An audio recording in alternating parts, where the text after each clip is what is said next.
Hey everybody, it's Kneecap here, and in this video we have a patch date for patch 11.1.5, and that date is going to be April 22nd, so only a couple weeks away from making this video.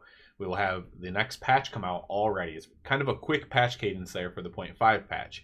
Now I have been speculating that it would be maybe the end of this month into the middle to end of May, and the big variance there for me was basically what ends up panning out here in this patch. So the actual patch is going to come out, and we're going to have like a new Nightfall scenario, some other content updates as well. And then the actual horrific visions, the borrowed power aspect of it, isn't going to come out until May 20th, so a month later. Now that kind of aligns more with when they would normally put a borrowed power thing out. This would be very early for them to put that out. So that kind of aligns there. So it kind of makes sense. And the reason why I thought the patch was could come out this month was because it did seem to be kind of ready to come out. And so kind of both things hit there, and that's why it's just not all coming out at the same time. There's 1 month in between. I don't know why. Maybe they mentioned something in here. Maybe it's just to give players a chance to do the new content and then do the horrific visions. I don't know what their reasoning is for that. So like I said, 11.1.5 Nightfall campaign is going to come out April 22nd. We're also going to get the cooldown manager.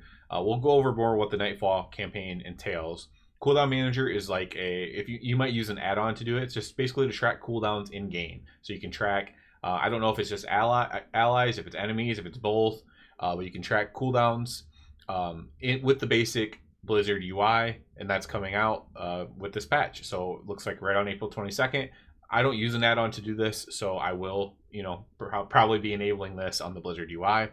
Also on April 22nd, we're gonna have this Winds of Mysterious Fortune. So this is an event where you get, I think it's extra XP and reputation. Let me see. Is it XP and reputation? Yes. So it's huge XP bonus, and it's also a reputation bonus for Dragonflight, all of the Dragonflight factions, and for the base War Within factions as well. So tons of reputation stuff if you never finished it, or if you just want to collect on the rewards for, redoing the Exalted bar or whatever, you can do that as well.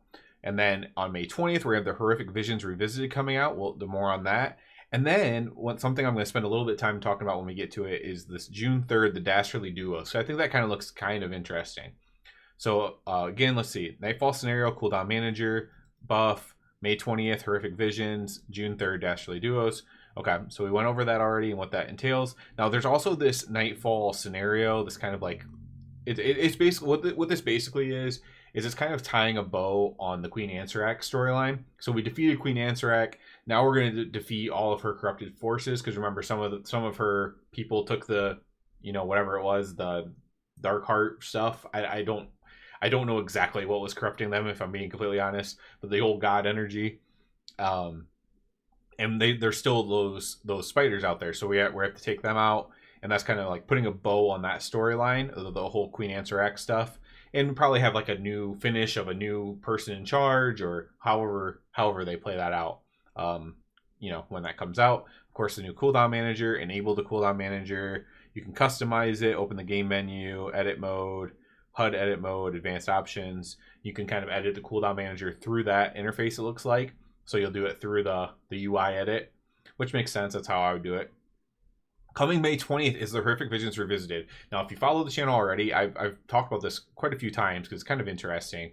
But basically, Horrific Visions is coming back from BFA with a little bit of borrowed power tied to it. Nothing huge, but some Helm enchants. So Helm enchants, 1-2% damage, something like that probably. And they're the old abilities from the corruptions, like Twilight Devastation, Shooting Stars, or whatever it's called. Void something, I can't remember what they're all called, but those corruptions are coming back as enchants, and their damage is quite low. All I'm hoping for, and I haven't got on to check it yet, so this is already known, I just haven't gone to check it, as I wonder if it has the visuals for it, because the visual of it was pretty cool. For me, that'll be the nostalgia factor. I personally did not want it to be super strong and overpowered, because that would be silly to put in the middle of a patch, like just change everything. So I'm actually fine with them being very small power gains. But I know some people might disagree with that, but that's just where I am at on that. Now, there's also ways to earn hero gear in these Horrific Visions when you activate enough masks. If you don't know what that means, because you didn't play BFA or whatever, you could basically just and you unlock them by doing the horrific visions and completing them on different difficulties, and you unlock these masks, and they're basically just modifiers or fixes for the horrific vision. And then when you enable enough of them, you'll be able to like get hero track gear from it, and then also just better rewards in general by enabling the mask. And then they added in BFA the max was 5, and I believe they've added 3 more, so there's actually a max of 8. Now those are probably going to be pretty hard, would be my guess, based on how horrific visions were in the past. Usually you had to be, I would say, probably at least an AOTC level player to comfortably, and by that doesn't mean you have to actually raid, I just mean that level of a player to complete the 5 mask runs. So 8 masks, are they going to make that, are they going to make that like the new max difficulty, or are they going to add more difficulties after the 5 would be the question there. So I'm definitely interested in that. I had a lot of fun completing all the horrific visions and completing all the achievements for them back when they were active, because they're like a mini solo challenge, like a little mini solo challenge mode, and they were difficult enough that it actually felt rewarding. So hopefully that is the case again. We'll see if they can recreate that. And then this last thing was something I hadn't even seen before this post, and it's this Dastardly Duos thing. So later in the patch cycle in June, players will be able to experience a new 6-week event providing a variety of cosmetics, toys, and even some dungeon items based on bosses you encounter. So showrunner announcers promoting Dastardly Duos, where players can step up to take on animatronic versions of old bosses, gain power-ups, and strive for higher and higher scores for bragging rights. There will be 3 hubs for Dastardly Duos where players can visit: Stormwind, Ogremar, Dornogal. So basically you're going to go through and do these, again, it's kind of like a challenge mode thing, like a solo challenge mode. And you're going to have a score-based system on it too, which is kind of cool. And you can be like, who's got the highest score. It's kind of like a PvE scoring system. So Mythic Plus was the first time they actually put a PvE scoring system into the game, which just scores you based on your dungeon. This is actually going to be based on like probably time, like how fast you do it, maybe how much damage you do, something like that. I mean, how much damage you do will directly correlate to how much time it takes. But this will be kind of cool, especially if they recreate some of the mechanics and stuff from the old bosses, and like you have to do the mechanics and figure out how to do them solo. This thing has a lot of potential. I don't have high hopes for it, would be my thing with this Dastardly Duos. I do not have like high expectations, but like it has a chance to be actually really cool. I think this would be neat to go in. It's almost like Awakening the Machine. Imagine Awakening the Machine if they make it harder, right? And that'll be the thing. Will they make it hard enough that it's actually challenging, but it's still easy enough?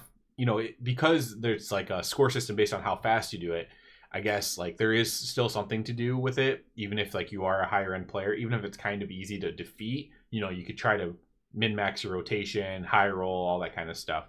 So there is potential here. And I'm not going to say it's going to be great because it might be dumb.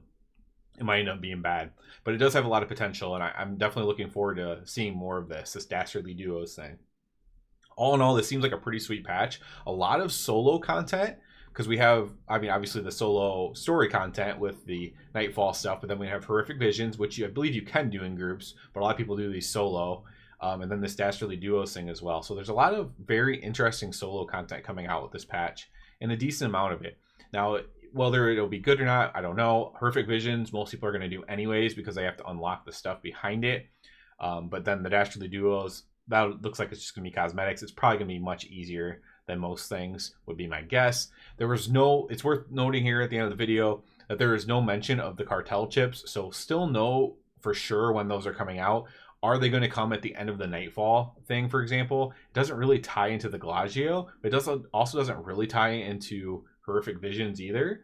So I'm not sure when the cartel chips are going to come out.